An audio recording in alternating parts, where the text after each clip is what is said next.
കഥ ഭർത്താവ് ഭാഗം 58.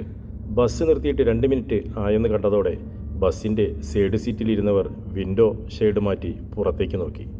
4 ഭാഗത്തേക്ക് പോകാനുള്ള വാഹനങ്ങൾ നിരനിരയായി കിടക്കുകയാണ്. കണ്ണെത്താ ദൂരത്തോളം നിരതെറ്റിച്ച് കിടക്കുന്ന വാഹനങ്ങൾക്കിടയിലൂടെ ആരൊക്കെയോ ലക്ഷ്യമില്ലാതെ ഓടുന്നുണ്ട്. അവർക്ക് പിന്നാലെ ഷീൽഡും ഫൈബർ ലാത്തികളും പിടിച്ച് പോലീസുകാരും പായുന്നു. ഏതൊക്കെയോ വാഹനങ്ങൾക്കിടയിൽ നിന്നും 15-17 വയസ്സ് മാത്രം പ്രായം വരുന്ന സ്കൂൾ വിദ്യാർത്ഥികളെന്ന് തോന്നിപ്പിക്കുന്ന കുട്ടികളെ യൂണിഫോമിൻ്റെ കോളറിൽ പിടിച്ച് പോലീസുകാർ കൊണ്ടുവരുന്നു. ആകെ പ്രശ്നമാകുന്ന ലക്ഷണമാണല്ലോ കണ്ടിട്ട്.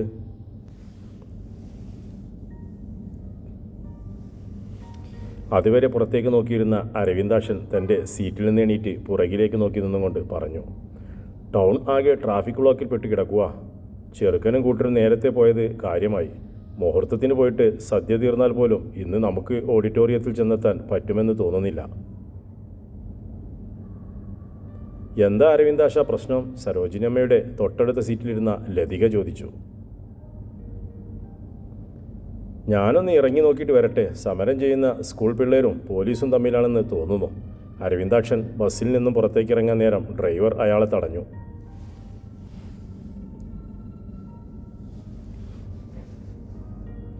അതിനിടയിലെങ്കിലും ചേർന്ന് കയറിക്കളയല്ലേ ചേട്ടാ. നിങ്ങളും അക്രമത്തിന് വന്നതാണെന്ന് കരുതി പോലീസിൻ്റെ കയ്യിൽ നിന്നും കിട്ടിയാൽ മേടിച്ചു കൂട്ടും. പിന്നെ അതിൻ്റെ പിറകെ നടക്കാൻ ഇവിടെ ആരും കാണില്ല. ഞാൻ അതിൻ്റെ ഇടയ്ക്കെങ്ങും പോയി കയറാൻ പോകുന്നില്ലടാ ഉവ്വേ. കാര്യമെന്താണെന്ന് നമുക്കൊന്ന് അറിയണ്ടേ. അരവിന്ദാക്ഷൻ പുറത്തിറങ്ങി നിന്ന് പോലീസ് ലാത്തിചാർജ് നടത്തുന്ന ഇടത്തേക്ക് നോക്കി. കുറച്ചു ദൂരെയായി കണ്ണീർവാതക പ്രയോഗവും അന്തരീക്ഷത്തിലൂടെ കല്ലുകൾ പറന്നു പോകുന്നതുമൊക്കെ അയാൾക്ക് അവിടെ നിന്നാൽ കാണാമായിരുന്നു. തൊട്ടടുത്ത് ഷട്ടർ താഴ്ത്തി കട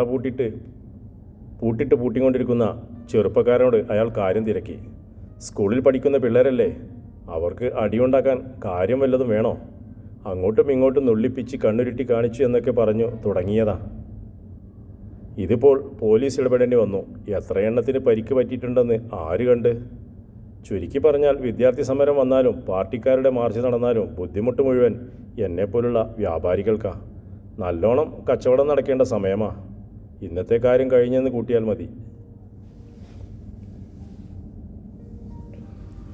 കടക്കാരനോട് വിശദമായി കാര്യങ്ങൾ ചോദിച്ചതിന് ശേഷം അരവിന്ദാക്ഷൻ തിരികെ ബസ്സിൽ കയറി ചെന്നു.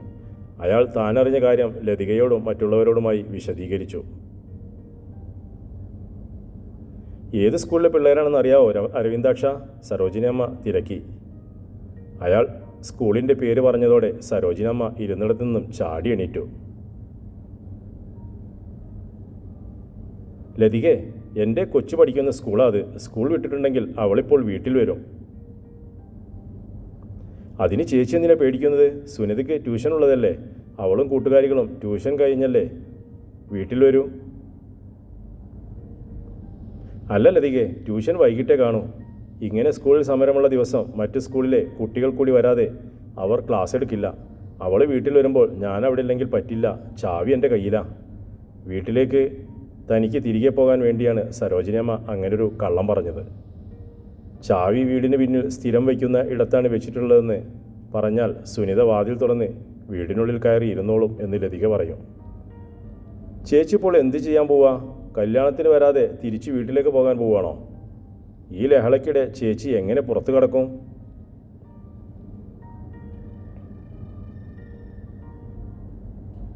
ഞാൻ മുൻപോട്ടല്ലല്ലോ അധികം പോകുന്നത്.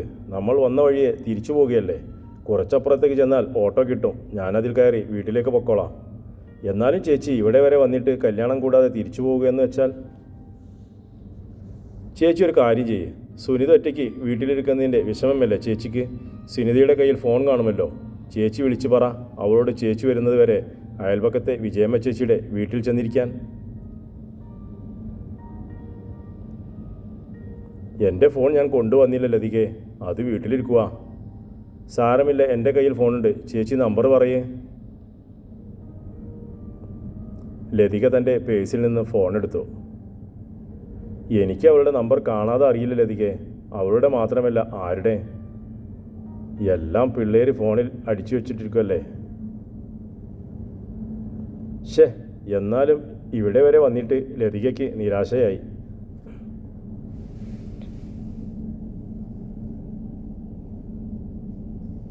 സാരമില്ല ലതികെ, നിങ്ങൾ സന്തോഷമായി പോയിട്ട് വാ. വൈകിട്ട് നല്ല വാതിൽ ചടങ്ങിന് വീട്ടിൽ വന്നോളാം ഞാൻ. പിന്നെ അധികം താമസിക്കാതെ സരോജിനിയമ്മ ബസ്സിൽ നിന്നിറങ്ങിപ്പോന്നു. അവർ 10 മിനിറ്റോളം തിരികെ നടന്ന ശേഷമാണ് ഒരു ഓട്ടോ കിട്ടിയത്. അതിൽ കയറി ട്രാഫിക് ബ്ലോക്കിൽ പെടാതെ ഡ്രൈവർ അവരെ വീടിന് താഴെയുള്ള റോഡിൽ കൊണ്ടിറക്കി. കയ്യിലെ ചെറിയ പേസിൽ നിന്ന് ആട്ടോക്കാരനുള്ള കൂലി നൽകിക്കൊണ്ടിരിക്കുമ്പോൾ നരിയാമറ്റത്തെ ഫിലോമിന അവരോട് വിശേഷം തിരക്കി. സരോജിനി കല്യാണത്തിന് പോയില്ലായിരുന്നോ? ഞാൻ കവലയിലേക്ക് പോകുമ്പോൾ സുനിത സമരമാണെന്ന് പറഞ്ഞ് തിരികെ വരുന്നത് കണ്ടല്ലോ. അവളാ പറഞ്ഞത് സരോജിനി പ്രഭയുടെ മോൻ്റെ കല്യാണത്തിന് പോയിക്കുവാണെന്ന്. സുനിതയെ കണ്ടായിരുന്നോ ഫിലോ? ഓട്ടോക്കാരൻ പോയതോടെ സരോജിനിയമ്മ അവർക്ക് നേരെ തിരിഞ്ഞു നിന്നു. അവളിപ്പോൾ വീട്ടിൽ വന്ന് കയറിക്കാണോ? വിശേഷം പറഞ്ഞു നിൽക്കാൻ നേരമില്ലേ സരോജിനി? ഇത് ഒരു പാക്കറ്റ് പാല് വാങ്ങിക്കാൻ പോയതാ. ഞാൻ വീട്ടിൽ എൻ്റെ അനിയത്തിയും പിള്ളേരും വന്നിട്ടുണ്ടേ. എന്നാൽ ചെല്ല് ഫിലോ, ചൂടത്ത് വെച്ചോണ്ടിരുന്നാൽ പാല് കേടായി പോകും. സരോജിനിയമ്മ പടികൾ കയറി ആദ്യം നോക്കിയത് ശ്യാം സുന്ദർ ബൈക്ക് വെക്കാറുള്ള ഇടത്തേക്കാണ്. അവിടെ ശൂന്യമായിരുന്നു. അവർ മെല്ലെ മുറ്റത്തേക്ക് ചെന്നു. അവിടെ നിന്നുകൊണ്ട് അവർ മുൻവാതിൽ നേർക്ക് നോക്കി. അത് അരടിയോളം ഒരു വശത്തേക്ക് തുറന്നു കിടക്കുകയായിരുന്നു. മോളെ, എടി സുനിതേ, സരോജിനിയമ്മ വിളിച്ചെങ്കിലും മറുപടി ഉണ്ടായില്ല.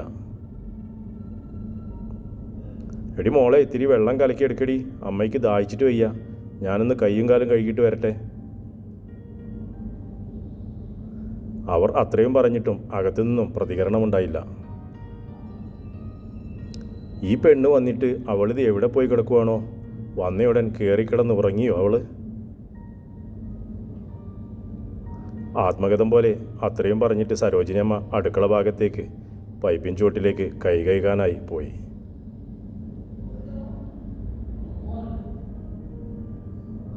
ടാപ്പ് തുറന്ന് ആദ്യത്തെ കുമ്പിൾ വെള്ളം കോരി അവർ മുഖത്തേക്ക് ഒഴിക്കവേ എവിടെ നിന്നൊരു ഞരക്കം കേട്ടതുപോലെ സരോജിനിയമ്മയ്ക്ക് തോന്നി. അവർ പെട്ടെന്ന് ടാപ്പ് പൂട്ടിയ ശേഷം കാതോർത്ത് നിന്നു. അമ്മേ എന്ന് ആട്ടിൻകുട്ടിയുടെ കരച്ചിൽ പോലെ ഒരു നിലവിളി ഒച്ച കുറഞ്ഞു അവരുടെ കാതിലേക്ക് വീണു. സരോജിനിയമ്മയുടെ ശരീരം അപ്പാടെ ഒരു തീമിന്നൽ പാഞ്ഞുപോയി. മോളെ എന്ന് നിലവിളിച്ചുകൊണ്ട് അവർ മുൻവശത്തേക്ക് പാഞ്ഞു. സരോജിനിയമ്മ ആളിലേക്ക് വാതിൽ തള്ളി തുറഞ്ഞെല്ലുമ്പോൾ ഏതോ ഒരു റൂമിൽ എന്തോ ഒരു തട്ടിമറിഞ്ഞ് വീഴുന്ന ഒച്ച അവർ കേട്ടു. വിറയൽ കാരണം അവർക്ക് ഒച്ച കേട്ടത് ഏത് റൂമിൽ നിന്നാണെന്ന് തിരിച്ചറിയാൻ കഴിഞ്ഞില്ല. മോളെ, നീ എവിടാ മോളെ? അവർ അവിടെ നിന്നും കൊണ്ട് ഉച്ചത്തിൽ ചോദിച്ചെങ്കിലും ഒരു കാറ്റ് മാത്രമേ വായിൽ നിന്നും വന്നുള്ളൂ. സരോജിനിയമ്മ ഓടി തൻ്റെ റൂമിലാണ് ആദ്യം നോക്കിയത്. അവിടെ സുനിതയില്ലെന്ന് കണ്ട് അവർ സുനിതയുടെ മുറിയിലേക്ക് നേർക്ക് ഓടി. അകത്തെ കാഴ്ച അവരെ ഞെട്ടിച്ചു കളഞ്ഞു. പിന്നിൽ നിന്നും സുനിതയെ വാരിപ്പിടിച്ച് തന്നോട് ചേർത്ത് നിർത്തിയിരിക്കുകയാണ് ശ്യാം സുന്ദർ. ഒരു കൈകൊണ്ട് അവൻ അവളുടെ വായ പൊത്തിപ്പിടിച്ചിട്ടുണ്ട്. മറുകൈ സുനിതയ്ക്ക് ഒന്ന് ചലിക്കാൻ പോലും ആവാത്ത വിധം അടിവയറ്റിലൂടെ ഇട്ട് വളഞ്ഞു ചുറ്റി തന്നോട് ചേർത്ത് പിടിച്ചിരിക്കുന്നു. തൻ്റെ സ്വതന്ത്രമായ കൈകൊണ്ട് സുനിത അവനെ അടിക്കുകയും മാന്തുകയും ഒക്കെ ചെയ്യുന്നെങ്കിലും അവനത് കാര്യമാക്കുന്നേയില്ല. അവൻ സുനിതയെ തൂക്കിപ്പിടിച്ചും കൊണ്ടുവന്ന് കഥകടയ്ക്കാൻ നോക്കുന്നുവെങ്കിലും സർവശക്തിയും കൊണ്ട് അവൾ അവനെ പിന്നിലേക്ക് തള്ളിക്കൊണ്ടിരുന്നു. വിടടാ കാല എൻ്റെ കുഞ്ഞിനെ. സരോജിനിയമ്മ ഓടി വന്ന് സുനിതയുടെ വായ്പൊത്തിയ അവൻ്റെ കൈ പിടിച്ചു മാറ്റാൻ നോക്കിയെങ്കിലും അവർക്കതിനുള്ള കരുത്തില്ലായിരുന്നു. അവർ മേശപ്പുറത്തിരുന്ന സുനിതയുടെ സ്കൂൾ ബാഗ് എടുത്ത് അവൻ്റെ മുഖത്തടിച്ചു. വിടടാ എൻ്റെ കുഞ്ഞിനെ. കൊല്ലല്ലടാ കാല എൻ്റെ കൊച്ചിനെ. അവർ നിലവിളിച്ചുകൊണ്ട് വീണ്ടും അവൻ്റെ മുഖത്തടിക്കാൻ നോക്കിയെങ്കിലും സുനിതയുടെ വായ് പൊതിഞ്ഞു പിടിച്ചിരുന്ന കൈവീശി അവൻ അവരുടെ മുഖത്തടിച്ചു. ഒന്ന് വേച്ചു പോയെങ്കിലും ബാലൻസ് പിടിച്ചിരുന്ന സരോജിനിയമ്മ അവൻ്റെ കൈക്ക് കയറി പിടിച്ചു. പെട്ടെന്ന് സുനിതയെ അവൻ ഊക്കോടെ അവരുടെ നേർക്ക് തള്ളിവിട്ടു. കിയട്ടു ശവമേ, ചത്തു പൊയ്ക്കോ നീ. സുനിതയും അമ്മയും പിന്നിലേക്ക് ചെന്ന് ഭിത്തിയിൽ തട്ടി നിന്നോടെ ശ്യാം സുന്ദർ ചെന്ന് വാതിലടച്ചു ഓടാമ്പലിട്ടു. നീ ഒറ്റയെണ്ണ ഇനി പുറലോകം കാണില്ലടി. കാണണമെങ്കിൽ ശ്യാം സുന്ദർ ചാവണം.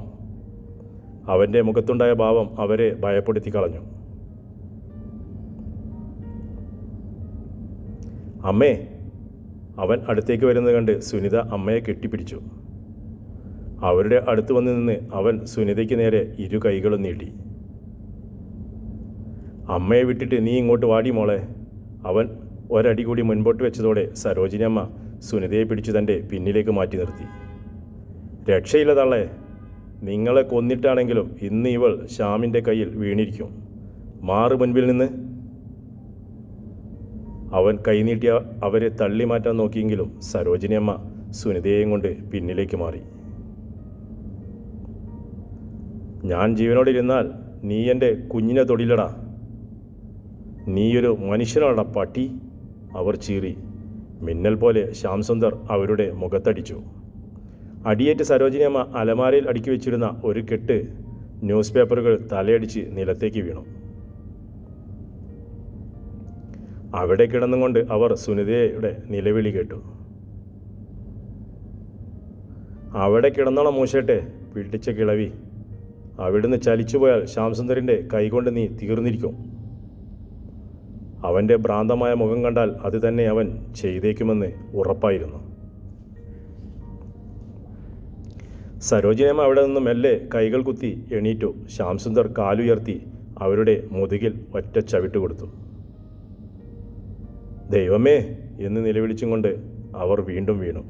അവരുടെ മുഖം നിലത്തടിച്ച് നെറ്റിപൊട്ടി ചോര വരുന്നുണ്ടായിരുന്നു. ശ്യാം സുന്ദറിൻ്റെ ചെയ്തികൾ കണ്ട് ഒന്ന് നിലവിളിക്കാൻ പോലും ഭയന്ന് മുറിയുടെ മൂലയോട് ചേർന്നിരിക്കുകയായിരുന്നു സുനിത. അവൻ സുനിതയ്ക്ക് നേരെ തിരിഞ്ഞതും സരോജിനിയമ്മ വീണ്ടും ആയാസപ്പെട്ട് എണീറ്റ് നിന്നു. ശ്രീലേഖയുടെ കയ്യിൽ നിന്നും കൊടുവാൾ വാങ്ങി ഇനിയൊരിക്കലും അവളുടെ കണ്ണിൽ പെടാതിരിക്കാൻ താൻ ഒളിച്ചു വെച്ചത് ഈ ന്യൂസ് പേപ്പറുകൾക്ക് അടിയിലാണെന്ന് പെട്ടെന്ന് അവർക്ക് ഓർമ്മ വന്നു. അവിടെ നിന്നുകൊണ്ട് സരോജിനിയമ്മ കൊടുവാളിൻ്റെ പിടിക്കായി പരതി. ഇരുമ്പിൻ്റെ തണുപ്പ് അവരുടെ വിറയുന്ന വിരലുകൾ ഏറ്റുവാങ്ങി. ഒറ്റ നിമിഷത്തിൽ അവർ ലോകം മറന്നുപോയി. സർവ്വചരാചരങ്ങളുടെയും ജീവിതമേ മറന്നുപോയി. മിന്നൽ പോലെ അവർ കൊടുവാളെടുത്ത് ശ്യാമിൻ്റെ കഴുത്ത് ലക്ഷ്യമാക്കി വീശി. ആ കാഴ്ച കണ്ട് സുനിത അലറിക്കരഞ്ഞു. തൻ്റെ ശിരസിൽ ഒരു കുടം വന്നിടിച്ചതുപോലെയാണ് ശ്യാം സുന്ദറിന് തോന്നിയത്.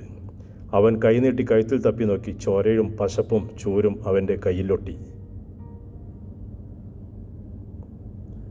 ഒരലർച്ചയോടെ അവൻ സരോജിനിയമ്മയുടെ മുടിക്കുത്തിൽ പിടിച്ചു. പിന്നെ അവരുടെ ശിരസ് ഭിത്തിയിലേക്ക് ഒറ്റയിടിയിടിച്ചു.